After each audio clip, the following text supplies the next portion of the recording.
kebetulan di sini Kakak dari bimbel Salemba Group yang ada di Harudina ya posisinya itu ya. Nah, kebetulan juga nih Kakak alumni SMA 105, nah angkatan 23 yang kebetulan sekarang mengajar di bimbel Salemba Group gitu ya.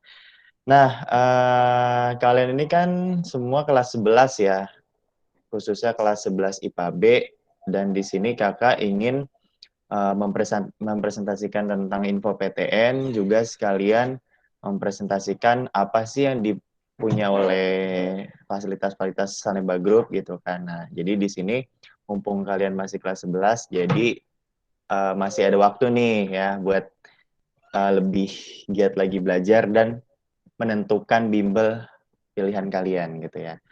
Oke, langsung aja kita masuk ke materinya ya. Oke, hari ini materi kita itu mengenai kupas tuntas sistem seleksi masuk PTN. Nah, jadi di sini Kakak akan menginfokan mengenai perguruan tinggi negeri yang nantinya kalian akan pilih gitu ya di kelas 12. Nah, mumpung kelas 11 nih, masih banyak waktu buat berpikir, masih banyak waktu buat menentukan pilihan PTN. Oke, sekiranya begitu ya. Nah, eh di sini Kakak langsung ini aja slide. Nah, di sini ada 8 universitas terbaik Indonesia.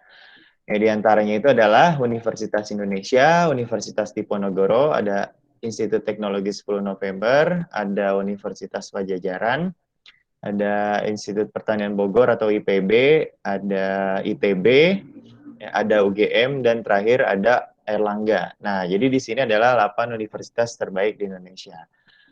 Nah, pertama ada UI. Nah, siapa sih yang nggak tahu UI gitu kan? Pasti dari kalian semua nih udah pada tahu nih ya.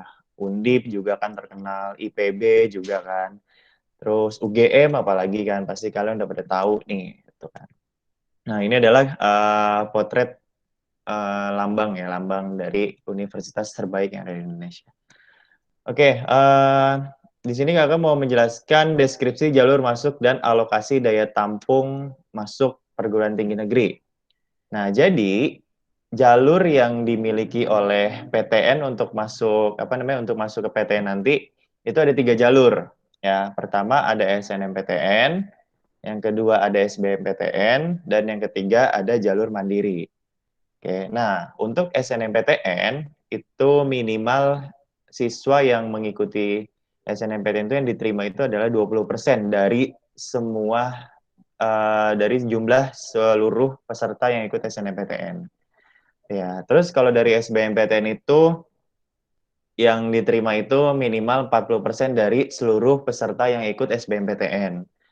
Nah, dari jalur mandiri itu maksimal. Nah, kalau kalau mandiri ini maksimal 30%. Nah, jadi tidak lebih dari 30% siswa yang diterima melalui jalur mandiri gitu ya.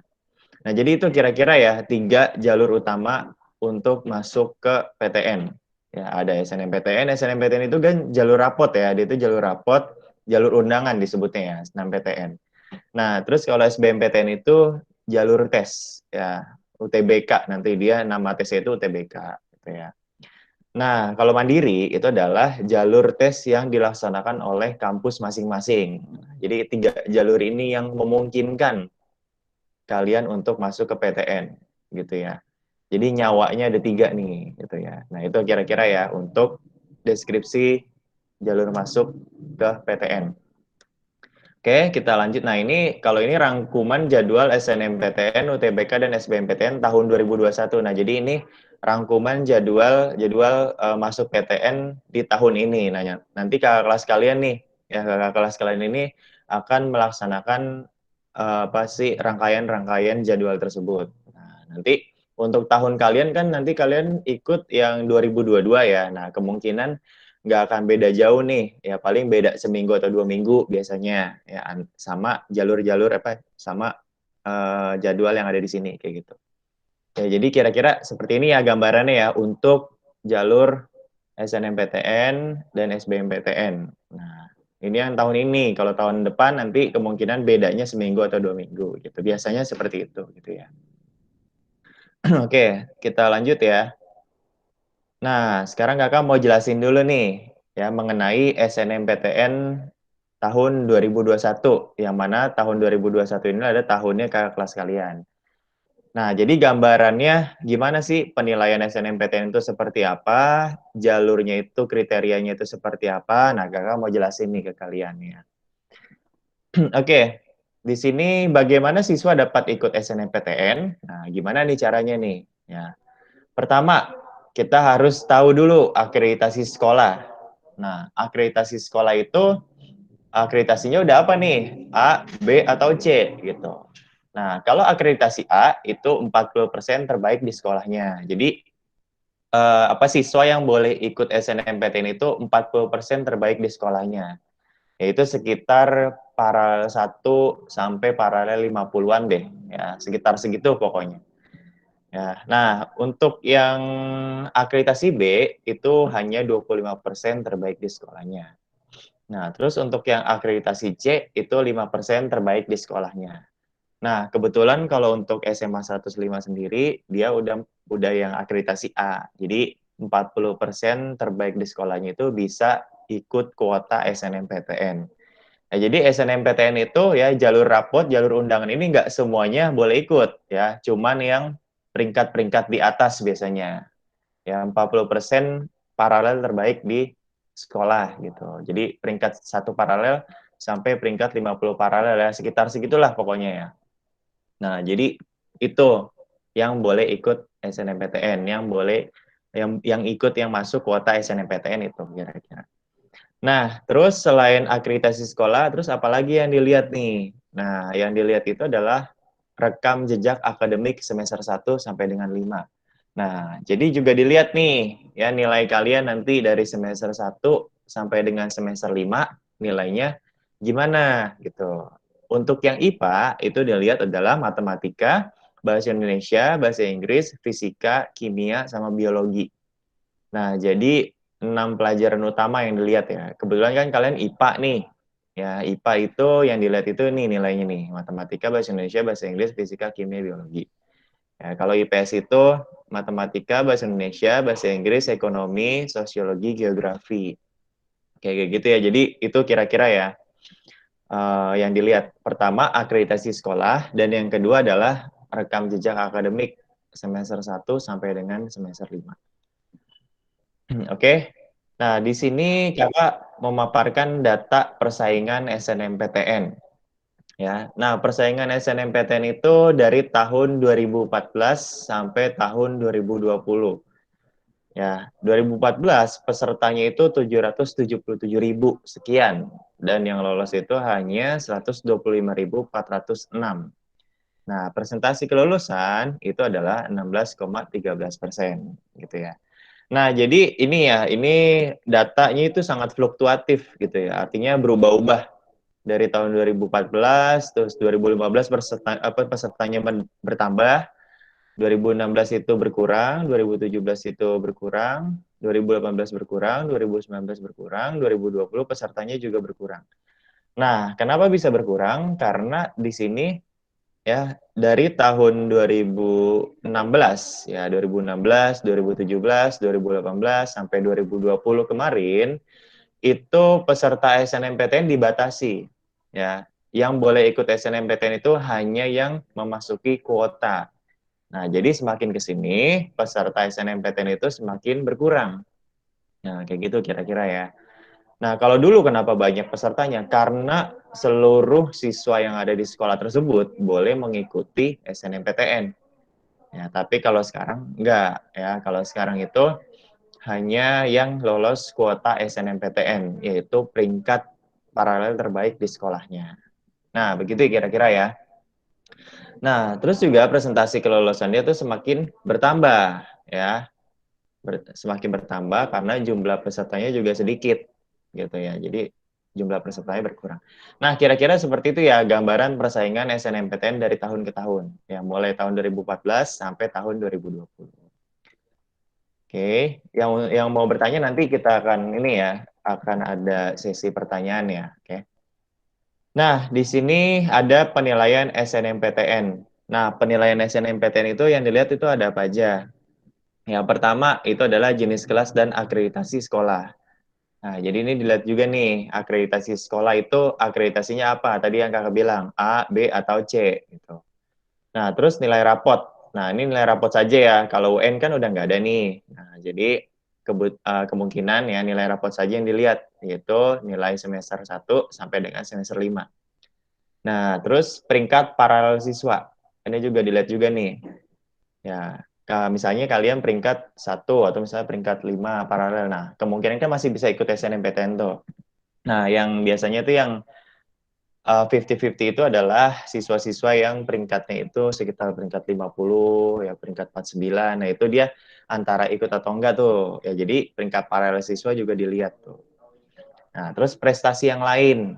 Nah, biasanya tuh kalau kalian ikut SNMPTN dan menyertai prestasi-prestasi non-akademik gitu. Misalnya kalian pernah ikut lomba apa? Misalnya lomba eh, Paskibra misalnya. Itu boleh dimasukkan tuh nanti data apa prestasinya. Itu pun kalau juara gitu ya. Atau misalnya lomba-lomba yang akademik, misalnya olimpiade matematika, olimpiade sains atau apa. Nah, itu kalian boleh menyertakan sertifikat itu untuk masuk ke SNMPTN, untuk ikut ke SNMPTN nanti. Gitu. Jadi itu juga sebagai bahan pertimbangan ya biasanya ya. Jadi wah kalau misalnya apalagi jurusan yang pengen diambil sama prestasi kalian itu relate gitu ya. Misalnya pengen masuk jurusan matematika. Terus kebetulan pernah juara olimpiade matematika. Nah, itu biasanya kemungkinan besar diterima tuh. Ya, kayak gitu untuk penilaian SNMPTN. Nah, terus selanjutnya rasio alumni yang diterima. Nah, jadi upayakan nanti kalau kalian ikut SNMPTN, ya itu juga mempertimbangkan rasio alumni. Ya, artinya misalnya mau ngambil jurusan kedokteran misalnya, atau misalnya mau ngambil jurusan farmasi gitu. Nah, itu alumni sebelumnya, ya alumninya ada gak nih di jurusan farmasi UI misalnya. Ya, kalau misalnya ada yang masuk di situ, nah kemungkinan kalian akan mudah tuh ya. Ada karena ada alumni ya, karena ada backingan ya ibaratnya gitu.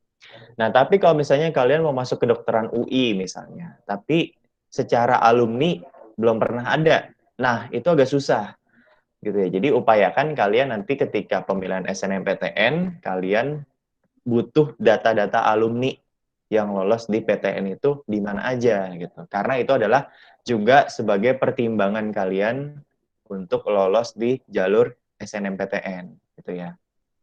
Nah, itu kira-kira jadi rasio alumni itu sangat dilihat gitu. Nah, terus tren IPK alumni pada PTN tujuan siswa. Nah, jadi selain melihat rasio alumni, ya kita juga upayakan harus menanya pada alumni kita.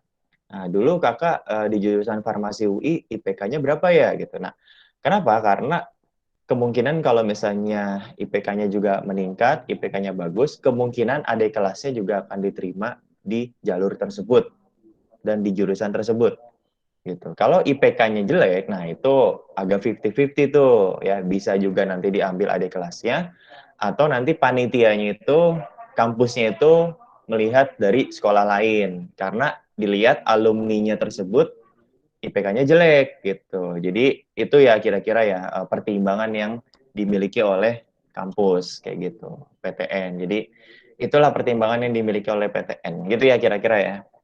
Nah, sama track record sekolah. Track record sekolah ini bagus gak nih? Apakah sekolah pernah, siswanya itu pernah menolak SNMPTN, ataukah belum pernah menolak, gitu kan. Itu dilihat juga tuh.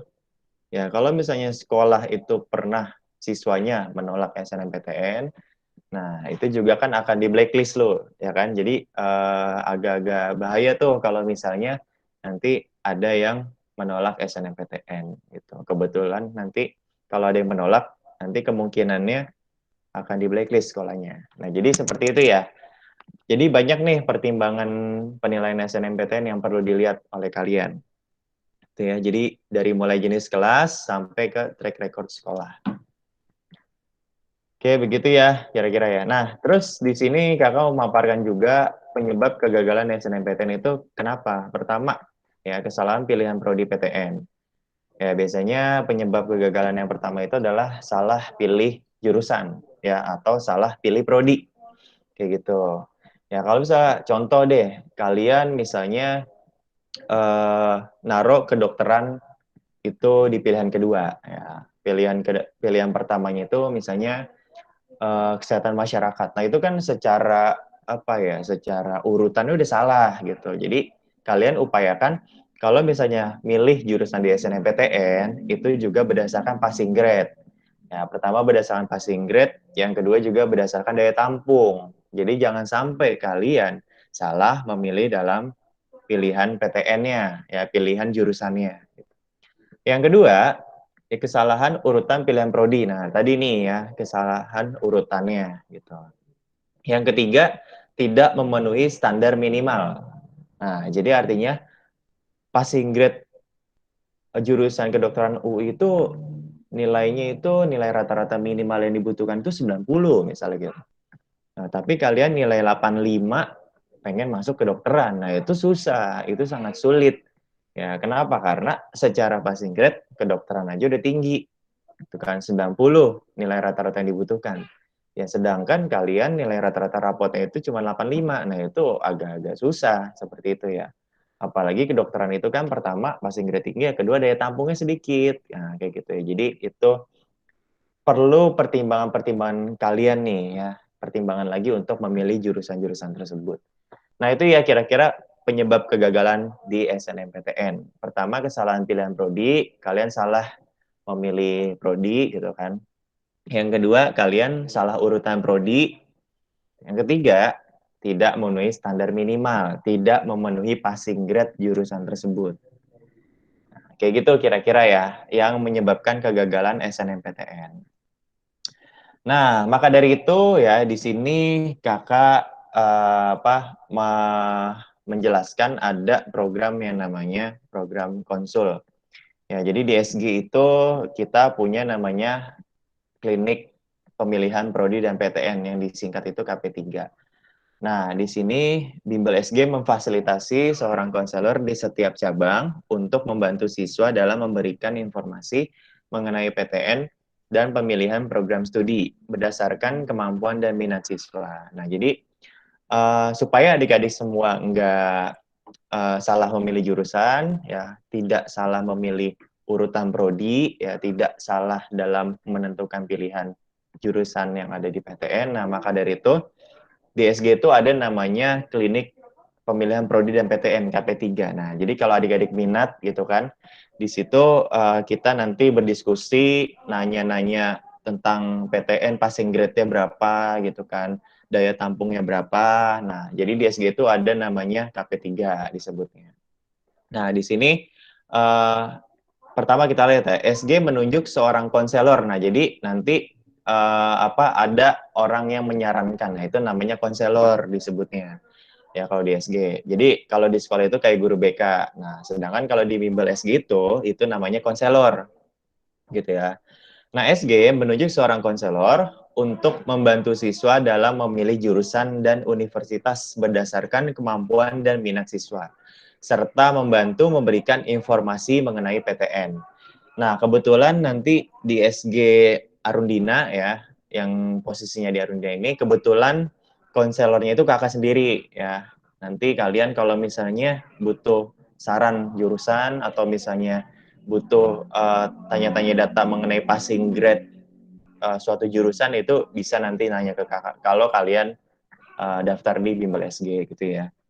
Nah, jadi namanya itu konselor ya. Kalau di sekolah itu guru BK, kalau di SG itu namanya konselor.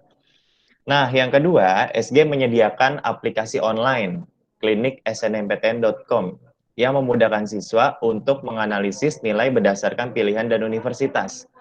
Nah, aplikasi ini dapat diakses dimanapun dan kapanpun. Nah, jadi SG sendiri punya aplikasi sendiri untuk melihat daya tampung dan juga untuk melihat passing grade suatu jurusan.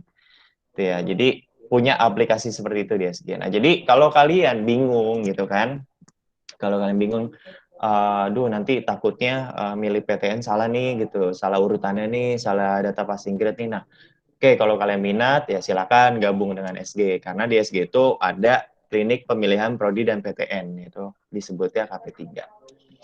Nah, begitu ya kira-kira ya. Oke, nah ini platform online-nya ya, klinik SNMPTN. Nanti bisa masukin username sama password di sini. Itu bagi siswa SG ya, bisa ikut ke web tersebut ya, bisa mengakses web tersebut. Oke, gitu ya. Nah, sebelum kita lanjut, tadi kan kakak membahas mengenai SNMPTN nih. Nah, setelah ini kan kita akan bahas UTBK SBMPTN. Nah, sebelum kita lanjut ke UTBK SBMPTN, dari kalian ada yang mau bertanya nggak? Silakan kalau ada yang mau ditanyain, boleh open mic aja langsung ya. Ada yang mau ditanyain?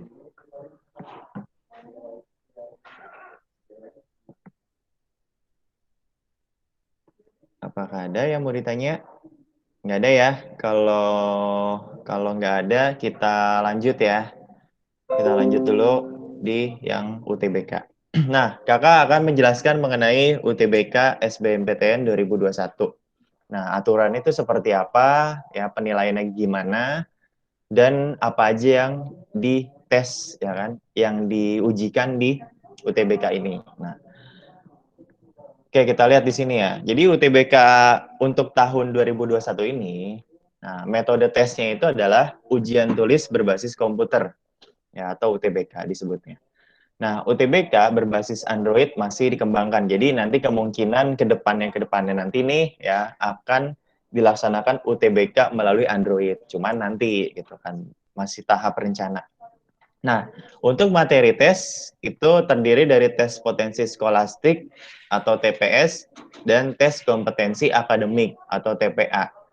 Nah, TPS itu nanti ada penalaran umum, ya, kemampuan pemahaman kuantitatif gitu kan, terus nanti ada pengetahuan umum, terus ada pengetahuan membaca dan menulis gitu. Itu TPS nanti. Ya. Nah, terus kalau misalnya yang TPA-nya, kalau yang IPA itu biasa ya matematika IPA, terus biologi, fisika, sama kimia.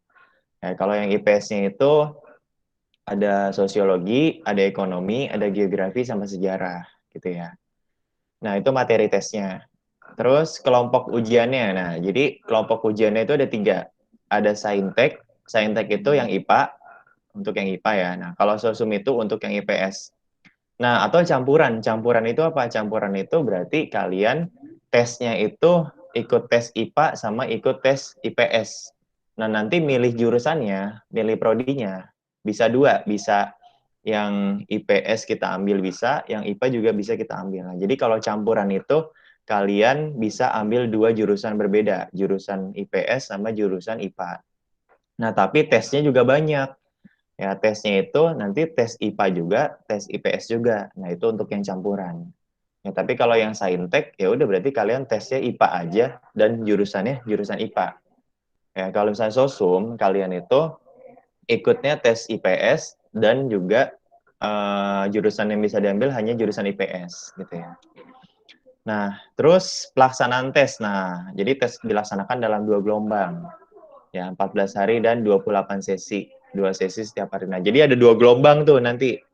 Ya, kemungkinan juga angkatan kalian nanti juga 2 gelombang ya. Jadi artinya bukan 2 kali tes ya, tapi 2 gelombang. 2 gelombang itu pelaksanaannya yang 2 gelombang. Tapi tesnya mah tetap sekali gitu. Tesnya cuma sekali ya. Tahun yang ini juga, tahun sekarang tuh kelas kalian juga tesnya tuh cuma sekali. Kayak gitu ya. Nah, jadi dilaksanakan sebanyak 14 hari dan 28 sesi. Nah, jadi kalian nanti boleh milih nih, mau milih hari apa dan sesi yang keberapa gitu. Oke, terus hasil tesnya. Nah, setiap peserta akan diberikan hasil tes secara individu. Nanti kalian setelah tes UTBK dan dinyatakan lolos atau enggak di SBMPTN, nah kalian akan diberikan hasil tes secara individu. Nah, itu biasanya nanti dikirim melalui email. Ya, jadi nanti hasil tesnya dikirim setelah kalian dinyatakan lulus atau enggak. Kayak gitu ya. Oke. Nah, kesempatan tes. Nah, kesempatan tes itu setiap peserta diperbolehkan mengikuti tes hanya 1 kali. Ya, jadi cuma sekali doang nih, nggak bisa ikut tes 2 kali. Nah, tapi pelaksanaan tesnya itu banyak. Ya, itu hampir 14 hari ya dilaksanakan dan kalian boleh milih tesnya hari apa, hari keberapa, ya, dan sesi keberapa. Nah, tempatnya juga nanti milih mau tesnya di mana gitu. Nah, tapi tesnya itu cuma sekali, ya, nggak bisa tes 2 kali atau 3 kali, kayak gitu. Oke, kayak gitu ya kira-kira ya untuk pelaksanaan SBMPTN UTBK 2021, gitu ya. Nah, syarat peserta UTBK. Nah, ini siswa yang kelas 12 pada tahun 2021 atau peserta didik paket C tahun 2021. Nah, jadi nanti kalau kalian ini kan 2022 nih, berarti kalian upayakan yaitu ya yang lulus tahun 2022 dan yang ikut paket C tahun 2022. Nah, jadi untuk nanti tahun kalian itu kakak kelas kalian masih boleh ikut UTBK. Nah, jadi persaingan kalian tuh nggak cuma teman seangkatan gitu. Nanti persaingan kalian tuh sama kakak kelas kalian juga karena kakak kelas kalian masih boleh ikut UTBK. Nah, kayak kita lihat di sini nih ya. SMA yang lulus tahun 2019, tahun 2020 itu boleh ikut UTBK 2021. Nah, berarti kalau misalnya nanti angkatan kalian kan 2022 nih. Nah, berarti yang boleh ikut itu adalah yang angkatan 2020 sama angkatan 2021. Nah, sama kalian nih angkatan 2022. Nah, jadi persaingan kalian nggak cuma teman seangkatan ya. Yang tahun 2020 juga jadi pesaing, tahun 2021 juga jadi pesaing gitu ya. Nah, jadi itu kira-kira ya. Jadi 3 tahun terakhir tuh masih boleh ikut UTBK gitu ya. Nah, membayar biaya UTBK untuk Saintek atau Sosum itu harganya 200.000. Ya, bayarnya 200.000. Nah, untuk yang campuran itu kan tadi kan Sosum dan Saintek itu biayanya lebih mahal. Itu adalah 300.000. Kayak gitu ya. Nah, seperti itu kira-kira syarat peserta UTBK SBMPTN 2021. Oke. Nah, tahap UTBK SBMPTN itu pertama biasanya kalian disuruh membuka web LTMPT. Jadi membuat akun dulu nih biasanya di sini. Ya, portal ltmpt.ac.id, nanti kalian tes UTBK baru. Nah, habis tes yaitu kalian nanti registrasi untuk pemilihan jurusan kayak gitu. Gitu ya kira-kira ya tahapannya. Nah, di sini ada sistem penilaian UTBK SBMPTN. Nah, jadi di sini ada disebut nilai mentah. Nah, nilai mentah itu benar 1, salah 0, kalau kosong 0. Jadi di sini nggak ada sistem minus ya. Kalau dulu kan SBMPTN itu kan ada sistem minus gitu kan. Kalau sekarang ya tahun 2021 dan kemungkinan ya tahun kalian di 2022 itu memakai sistem penilaian seperti ini.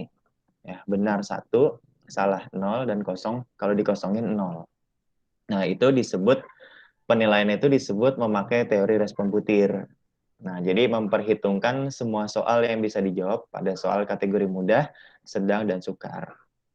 Nah, jadi soal mudah dikatakan soal itu mudah kalau misalnya banyak siswa yang menjawab soalnya dengan benar. Ya, dikatakan soal sedang, nah ini sedang ya, artinya sebagian siswa itu bisa menjawab soal itu dengan benar. Nah, itu dikatakan soal sukar atau soal yang sulit apabila peserta UTBK itu jumlahnya sedikit yang menjawab benar pada soal tersebut. Nah, jadi ada kriteria soal mudah, soal sedang, sama soal sukar ya nanti dalam penilaian UTBK SBMPTN gitu ya. Nah, tapi kalau misalnya kalian di sini kalau kalian menjawabnya salah itu nggak ada minus ya. Jadi nilainya itu kosong, 0. Nah, tapi kalau benar ya itu 1. Nah, tapi ketika kalian menjawab benar soal yang sulit, itu poinnya akan lebih tinggi dibandingkan lawan-lawan kalian. Nah, jadi itu kira-kira penilaiannya ya untuk UTBK SBMPTN. Nah, jadi upayakan kalian bisa nih menjawab soal yang sulit gitu kan. Jadi supaya dapat nilai atau poinnya itu lebih tinggi dari lawan-lawan kalian. Nah, kalau misalnya kalian menjawabnya sama yang soal mudah semua ya peserta juga banyak yang jawab soal mudah itu kan poinnya akan sama gitu. Jadi kalau bisa kalian menjawab soal-soal yang sulit kayak gitu kalau bisa gitu ya. Karena kemungkinan poinnya itu lebih tinggi. Oke, kayak gitu ya. Nah, terus penilaian SBMPTN itu pertama pilihan PTN, yang kedua pilihan program studi, yang ketiga daya tampung, yang keempat jumlah peminat, yang kelima nilai UTBK, yang keenam keketatan. Nah, jadi kalian perlu mempertimbangkan pilihan-pilihan tersebut nih ya. Jadi indikator-indikator tersebut nih harus kalian pertimbangkan untuk memilih jurusan pada jalur SBMPTN. Ya, pilihan PTN itu harus tepat gitu kan. Pilihan prodinya juga harus pas nih, posisinya juga harus tepat gitu kan. Urutannya harus benar. Nah, kalian juga harus ngeliat daya tampungnya berapa gitu kan. Peminatnya berapa gitu. Terus nilai UTBK-nya berapa. Nah, jadi kalian usahakan nanti kalau nanti ikut UTBK, nilai UTBK sekian, ya nilai tryout UTBK sekian, itu harus realistis dengan jurusan yang pengen kalian pilih gitu. Ya, misalnya selama latihan soal UTBK nilainya sekian, itu misalnya nilainya 300 atau 400. Tapi pengen ngambil jurusan yang passing grade-nya itu 600 ke atas. Nah, itu kan susah kayak gitu kan. Jadi kalian tuh harus realistis diupayakan gitu ya. Sama ngelihat keketatan. Keketatan itu berarti kan daya tampung per jumlah peminatnya. Jadi keketatannya tuh sebanyak berapa gitu kan. Nah, itu harus dilihat juga tuh ya keketatannya. Jadi pertimbangan-pertimbangan itu harus dilihat gitu ya. Nah, jadi ini contoh hasil UTBK SBMPTN. Nah, jadi di sini nanti disertai nilai TPS. Nah, nilai TPS itu ada kemampuan penalaran umum, ada pengetahuan kuantitatif, ada pengetahuan dan pemahaman umum, dan juga ada kemampuan memahami bacaan dan menulis, gitu ya. Nah, terus kalau yang TKA, nah di sini kan TK Sosum. Ya, ini ada matematika sosum, geografi, sejarah, sosiologi, ekonomi. Nah, kalau yang TKA yang Saintek nanti ada jurusan apa ada pilihan ya, ada mata pelajaran yaitu kimia, matematika IPA, terus fisika sama biologi. Kayak gitu. Kayak gitu ya. Jadi ini nanti nilai yang bakal keluar itu bentuknya tuh kayak begini gitu. Ya. Nah, terus persaingan SBMPTN. Nah, ini dari tahun ke tahun nih kita lihat ya dari tahun 2014 sampai 2019 ya. Nah, di sini secara pendaftar itu dulu 2014 itu 600.000 orang, 2015 itu 700.000 sampai 2017 kan. Terus ke 2018 ini meningkat nih pesertanya nih. Ya, di 2018 itu ada 860.000 peserta ya pendaftar. Nah, di 2019 turun lagi ya, jadi 700.000 peserta. Nah, daya tampungnya semakin ke sini semakin meningkat ya dari tahun ke tahun ya. Nah, terus keketatan. Nah, ini semakin kecil keketatannya itu berarti semakin sulit gitu ya. Nah, terus jumlah PTN-nya semakin ke sini juga semakin banyak. Nah, jadi banyak PTN-PTN yang baru gitu ya. Nah, jadi dulu 2014 itu jumlahnya 64. Nah, sekarang 2019 sampai sekarang nih sampai 2021 ini jumlahnya 85 ya PTN. Jadi semakin ke sini PTN itu semakin banyak jumlahnya. Nah, jadi semakin banyak pilihan kalian untuk masuk ke perguruan tinggi negeri. Kayak gitu ya.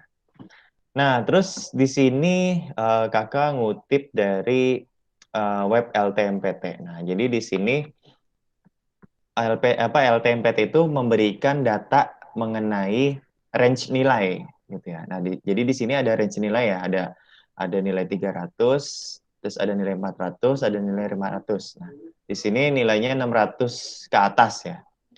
Nah, di sini ya kita lihat sebaran nilai peserta UTBK. Nah, di sini tuh semakin tinggi nilai UTBK-nya itu maka semakin sedikit siswa yang bisa mencapai nilai 600 ke atas. Nah, sedangkan di sini yang paling banyak presentasinya di mana? Ya, di sini paling banyak itu adalah di poin 401 sampai poin 500. Nah, jumlah siswanya tuh yang ada di sini itu ada 34%. Nah, sedangkan skor ya, siswa yang memiliki skor 900 ke atas itu cuma 0,03. Ya, atau misalnya siswa yang mendapat skor 600 sampai 700 ya itu cuma 14%. Nah, jadi artinya apa? Siswa yang bisa menyentuh angka sekian itu sangat dikit. Nah, sedangkan banyak nyentuh di poin 400 sampai poin 600 doang. Nah, ini paling sebaran paling banyak di sini nih. Ya, sebaran paling banyak itu antara poin 400 sampai poin 600. Nah, poin 600 ke atas itu jarang orang yang dapat poin segitu di UTBK. Nah, maka dari itu ya persaingan itu sangat ketat nih di UTBK nih. Ya, di UTBK SBMPTN itu sangat ketat nih persaingannya. Ya, banyak kan siswa dapatnya di nilai 400 sampai 600, sedangkan 600 ke atas itu nggak ada. Kayak gitu. Ya, jadi di sini ada keterangannya ya kan, yang berpeluang diterima di PTN adalah peserta dengan nilai rata di atas 600. Nah, jadi kebanyakan yang dapat diterima di PTN adalah nilai-nilai yang di atas 600. Gitu. Jadi yang 600 ke bawah ini agak-agak sulit nih ya. Apa sih artinya tuh riskan gitu, sangat riskan. Gitu ya. Jadi upayakan kalian harus bisa di atas 600 ya untuk memilih PTN yang kalian inginkan. Kayak gitu ya. Nah, jadi di SG nanti biasanya kalian akan ada tryout CBT. Nah, jadi tryout yang soal-soalnya itu hampir-hampir seperti UTBK gitu ya. Artinya soal-soalnya itu tuh soal latihan yang disesuaikan dengan UTBK. Nah, karena kan di SG itu nanti kalian akan ada latihan soal gitu kan, dan itu dikutip dari soal-soal UTBK tahun sebelumnya. Gitu. Jadi kemungkinan itu tipikal soalnya tuh hampir-hampir mirip gitu ya. Nah, jadi kalau kalian minat gitu kan, nanti di SG itu kita menyediakan yang namanya tryout CBT. Nah, jadi untuk kalian latihan soal-soal UTBK. Nah, seperti itu ya. Oke, nah jadi begitu ya kira-kira ya untuk penjelasan UTBK dan penilaian UTBK itu seperti apa. Nah, itu kakak udah jelaskan seperti itu tadi ya. Nah, jadi di sini, nah ini yang paling penting ya.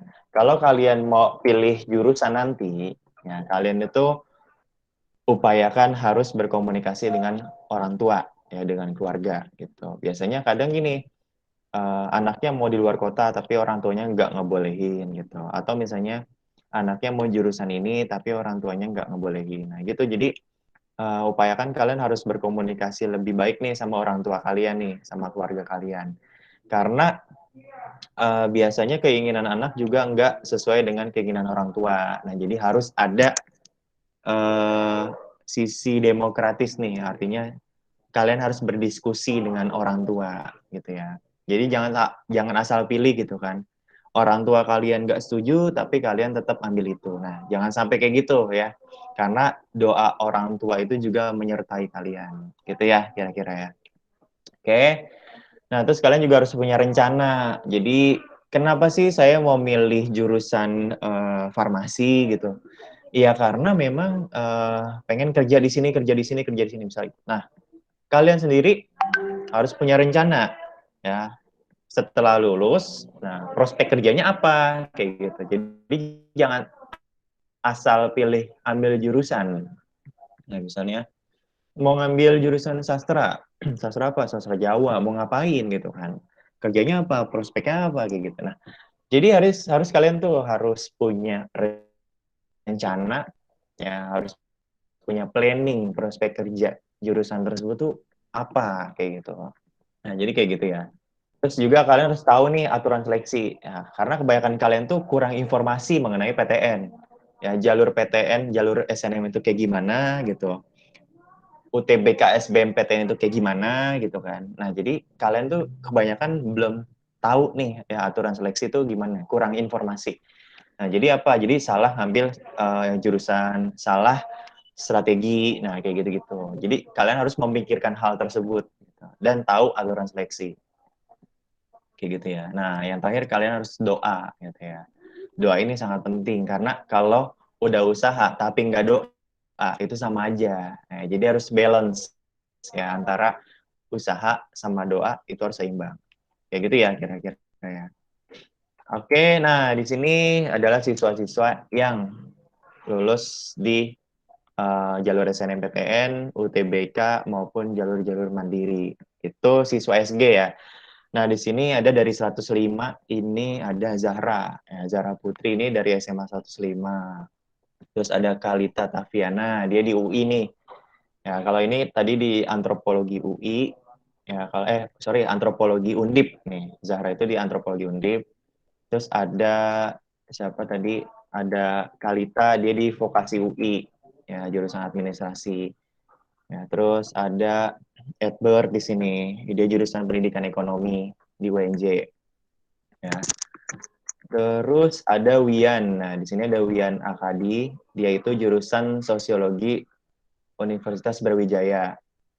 Ya, terus ada lagi yang 105 itu nih, ada Sadatina Mutiara, dia itu jurusan sastra Belanda UI. Ya.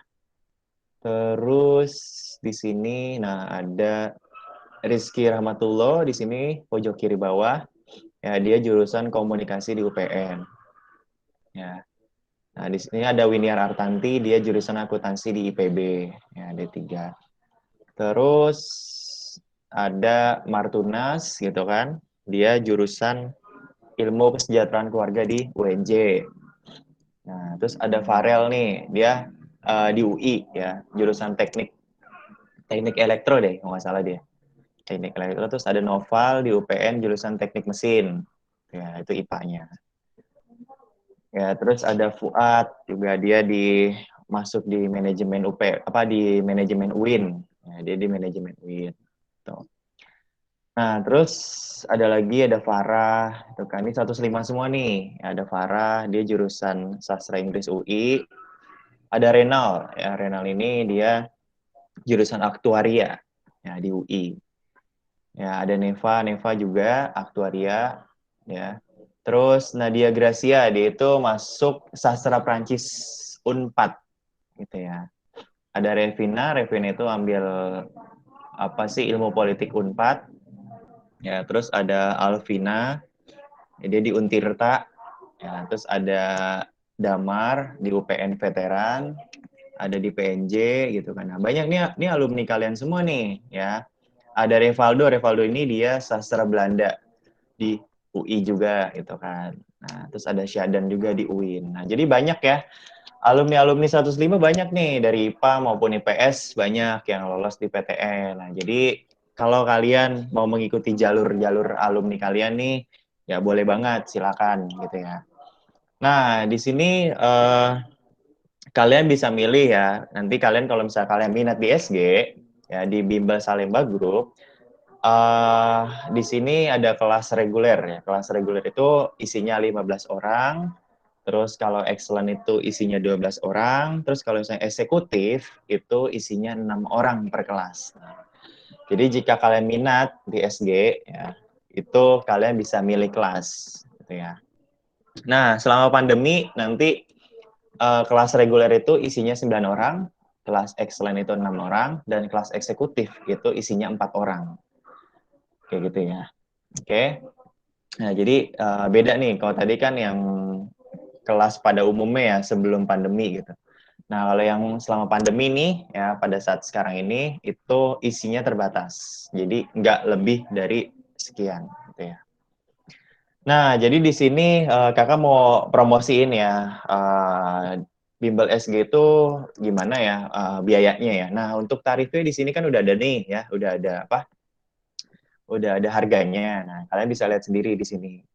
Ya, kalian ini kan SMA ya. Nah, berarti lihat yang di atas nih. Kalau yang reguler, ya kalau kalian mau masuk kelas 11 itu, nah ini harganya sekian nih ya. Selama periode sampai akhir Maret ini, yaitu harganya 5.417.500. Nah, kalau ekstra ini apa artinya? Ekstra ini kalau kalian mengajak teman kalian. Ya, mengajak 2 orang atau lebih. Nah, kalian ini bisa mendapatkan diskon ekstra gitu. Kalau kalian ngajak temennya gitu ya. Nah, kalau misalnya kalian pengen daftar sekarang untuk yang kelas 12 gitu kan. Tapi daftarnya sekarang ini. Nah, ini bisa dapat diskon sekian. Nah, tapi kalau misalnya nanti kalian daftarnya nanti-nanti, nah itu dapatnya jadi biaya normal gitu kan. Nah, di sini nih, udah ditulis di sini kan. Nah, jadi itu kira-kira ya untuk yang reguler. Nah, yang excellent kalian bisa lihat lihat sendiri harganya berapa. Nah, yang eksekutif juga kalian bisa lihat sendiri. Nah, di sini ya semakin tinggi tingkatannya semakin mahal. Kenapa? Karena fasilitas yang dimiliki, yang didapat juga semakin banyak gitu kan. Jadi pasti kalau kalian memilih kelas excellent atau kelas eksekutif, itu fasilitas yang dikasih itu lebih banyak dan lebih unggul dibandingkan kelas yang reguler. Nah, kayak gitu ya kira-kira ya. Nah, untuk yang ekstra ini ya juga ada pengurangannya nih. Yang ekstra itu kalau kalian ngajak 2 teman atau lebih, gitu ya. Nah, itu kira-kira untuk biaya yang ada di Bimbel SG ya, kayak gitu ya. Nah, posisi SG Arundina itu ada di Jalan Kelapa Dua Wetan, nomor 18. Nah, biasanya itu kalau kalian lihat putaran angkot 03 atau misalnya samping Kopi Forestry, nah itu kan ada bimbel tuh. Nah, di situ lokasi kita tuh ada di situ. Ya, ini kalau yang di Arundina. Nah, kalau misalnya di Cipayung, ya itu di Cipayung itu daerahnya itu dekat Janji Jiwa yang ada di Cipayung. Nah, tapi usahakan kalian datang aja ke yang Arundina nih. Ya, kalau misalnya kalian, karena kan kita kan dari Arundina nih. Ya, kalau misalnya kalian memang deket rumahnya atau misalnya pengennya di SG Arundina aja, ya udah silakan datang sini, daftar di sini gitu ya. Oke. Nah, di sini Kakak mau memberikan voucher bimbel ke kalian. Tapi Kakak minta kalian menjawab pertanyaan. Nah, Kakak membuat kuis nih ya. Kakak pengen buat kuis 1 soal. Nah, kuisnya itu mengenai materi yang barusan Kakak kasih. Kayak gitu ya. Nah, untuk siswa yang bisa menjawab pertanyaan Kakak, nah, akan mendapat voucher bimbel. Nah, vouchernya ini apa sih 500.000 ya. Jadi ini berlaku untuk tahun ajaran 2021 sampai 2022. Nah, voucher ini tidak dapat diuangkan, berlaku sampai dengan 15 Maret 2021. Nah, voucher tidak dapat diakumulasi dengan diskon lunas. Nah, khusus SMA 105 Jakarta. Nah, ini khusus buat siswa SMA 105 nih. Ya, terus pendaftaran sewaktu-waktu ditutup jika kapasitas sudah penuh. Nah, dan syarat dan ketentuan berlaku. Nah, jadi kalian kalau dapat voucher ini bisa dapat potongan 500.000. Nah, sebelum kakak ngasih voucher ini, nah kakak pengen bikin pertanyaan dulu nih ya buat kalian. Nah, bagi siswa yang bisa menjawab pertanyaannya, nah kalau misalnya kalian mau menjawab nih, ya di antara kalian ada yang mau menjawab, silakan pencet yang ini dulu ya, angkat tangan ya. Angkat tangan dulu, nanti kalau misalnya kalian mau jawab, silakan, boleh gitu ya. Nah, satu pertanyaan ya buat kalian ya. Di SG itu ada namanya program KP3, yaitu Klinik Pemilihan Prodi dan PTN. Nah, di sana ada orang yang membimbing. Nah, orang yang membimbing di SG itu untuk pemilihan jurusan itu, nah, di SG disebutnya apa? Silakan, kalau ada yang mau menjawab, boleh. Angkat tangan dulu, terus jawab ya. Silakan, boleh. Ada yang mau menjawab?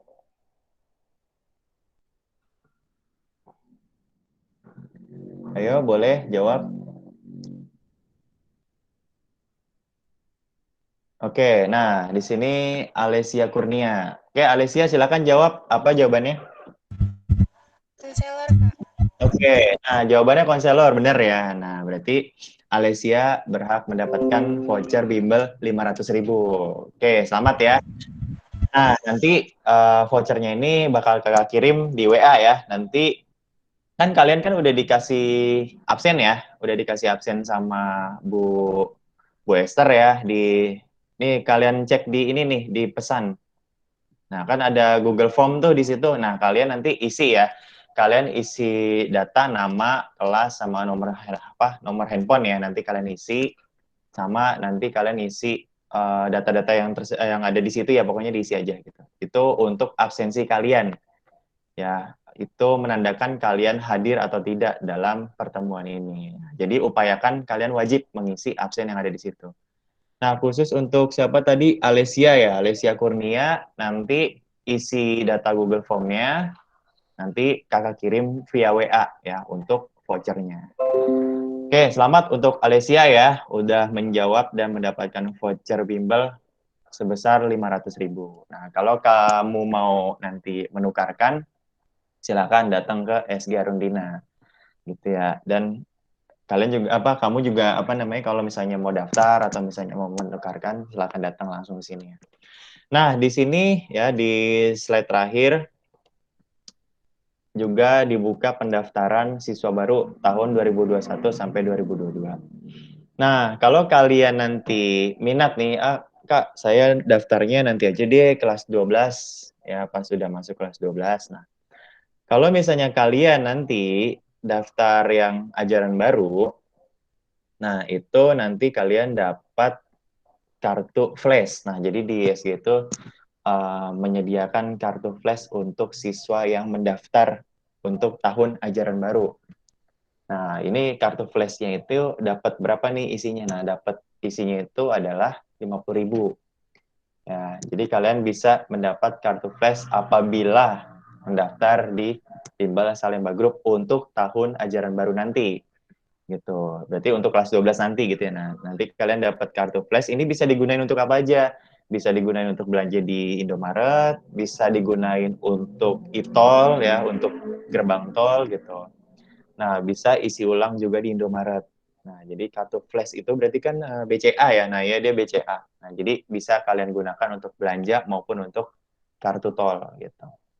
Nah, jadi itu khusus siswa yang untuk mendaftar di tahun ajaran baru nanti. Kayak gitu ya. Oke, kira-kira gitu ya untuk kartu flash gitu ya, penjelasan kartu flash. Oke, cukup sekian presentasi dari kakak ya, mulai dari sosialisasi PTN sampai dengan program-program yang dimiliki SG itu ada apa aja. Oke, dan terima kasih udah mendengarkan presentasi kakak hari ini. Sebelum kakak tutup, ada yang mau ditanyain nggak dari kalian? Silakan kalau ada yang mau ditanyain boleh, boleh banget, silakan. Ada yang mau ditanyain?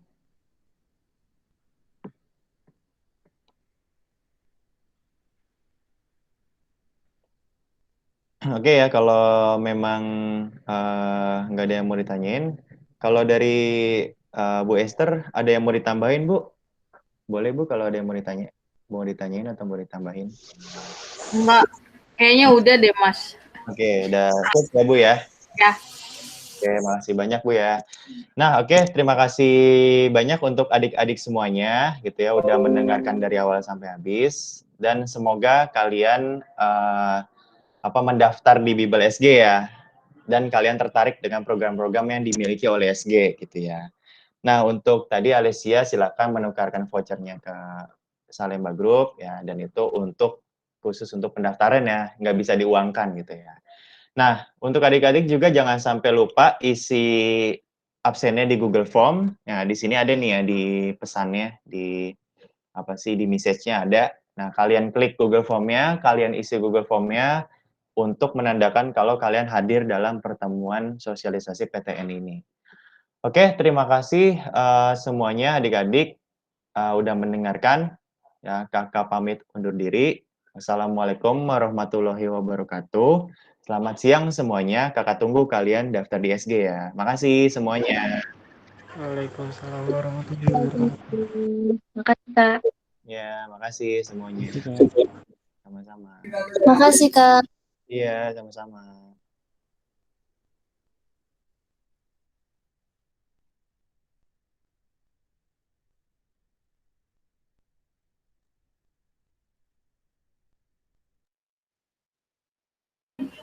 Makasih ya Mas Yusuf, izin keluar ya. Ya, sama-sama Bu. Makasih juga Bu.